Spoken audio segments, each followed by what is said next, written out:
আমাদের একজন বোন, একজন মা, একজন নারী যতটুকু তাদের জায়গা থেকে সেফ ফিল করার কথা এই মুহূর্তে ততটুকু এই রাষ্ট্র, এই সরকার নিশ্চিত করতে পারছে না।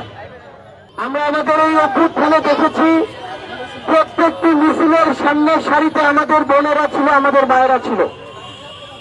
আমরা আমাদের এই অভ্যুত্থানে যখন আমাদের মিছিলের সামনের সারিতে 100 জন বোন দাঁড়িয়ে যেত, সেটা আমাদেরকে কয়েক হাজার ভাইয়ের চেয়ে বেশি মনোবল এবং সাহস দিত।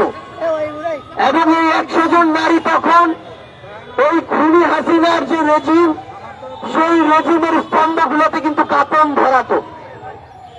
কিন্তু এই অভ্যুত্থান পরবর্তী সময় যদি আমরা দেখি, আমরা কয়েকদিন ধরে দেখছি আজকে আমাদের ঢাকা মেডিকেলের আইসিইউতে আমাদের মাগুরার ছোট্ট এক বোন আসিয়া মৃত্যুর সাথে পাঞ্জা লড়ছে। ওই শকুনদের দৃষ্টি থেকে আমাদের বোনদেরকে রক্ষা করা এখন একটি চ্যালেঞ্জ হয়ে দাঁড়িয়েছে। আমরা আমাদের জায়গা থেকে ঢাকা বিশ্ববিদ্যালয়ে দেখেছি কিভাবে একজন বোনকে কোন একজন তার মতের উপরে তার বিশ্বাসকে চাপিয়ে দেওয়ার চেষ্টা করেছে এবং তার পোশাকের দিকে দৃষ্টি করে যেভাবে ইচ্ছা কথা বলেছে। এবং এর পরের কনসিকুয়েন্স গুলা আরো বেশি ক্ষতিকর এবং আমাদের জন্য, এই রাষ্ট্রের জন্য, আইন শৃঙ্খলার জন্য আরো বিব্রতকর। আমরা ঘন্টার পর ঘন্টা এসে থানায় দাঁড়িয়ে থাকি, আমরা আইন শৃঙ্খলা রক্ষাকারী বাহিনীকে যদি বাধ্য করি, আমরা যদি একদিনের মধ্যে জামিন নিতে বাধ্য করি, এই সামগ্রিক প্রক্রিয়াগুলো একটি রাষ্ট্রের সঠিকভাবে চলার জন্য অনেক বড় একটি বাধা হয়ে দাঁড়ায়। আমরা একটি জিনিস স্পষ্ট করে আমাদের পার্টির পক্ষ থেকে বলি, রাষ্ট্র এক জিনিস, ধর্ম আরেক জিনিস।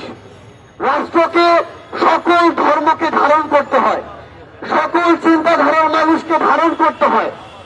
এখানে নির্দিষ্ট একটি ধর্মের মানুষ তার যে বিশ্বাস, তার রীতিনীতি, তার প্রথাগুলো চাইলেই আরেকটি মানুষ যিনি অন্য ধর্ম বিশ্বাসী তাকে চাপিয়ে দিতে পারে না। আরেকজন মানুষ যিনি কোনো ধর্মে বিশ্বাসী না তাকেও চাপিয়ে দিতে পারে না। সেই জায়গা থেকে আমাদের এটি বুঝতে হবে যে আমি কোন কথাটি কোথায় বলতে পারবো, কোন পরিসরে এই কথাটি আমি চাপিয়ে দিতে পারবো। রাষ্ট্রকে আমাদের ঘর মনে করলে চলবে না, রাষ্ট্রকে আমাদের নির্দিষ্ট একটি গণ্ডি মনে করলে চলবে না।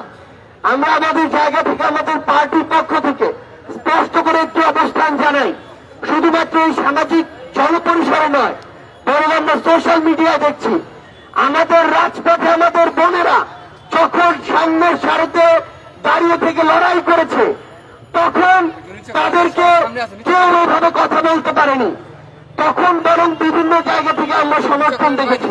কিন্তু সেই বোনেরাই যখন আমাদের রাজনীতির মাঠে আসছে, বিভিন্ন পার্টি যেমন আমাদের পার্টিতে যোগদান করছে, তখন আমাদের এই বোনদেরকে স্পেসিফিক টার্গেট করা হচ্ছে।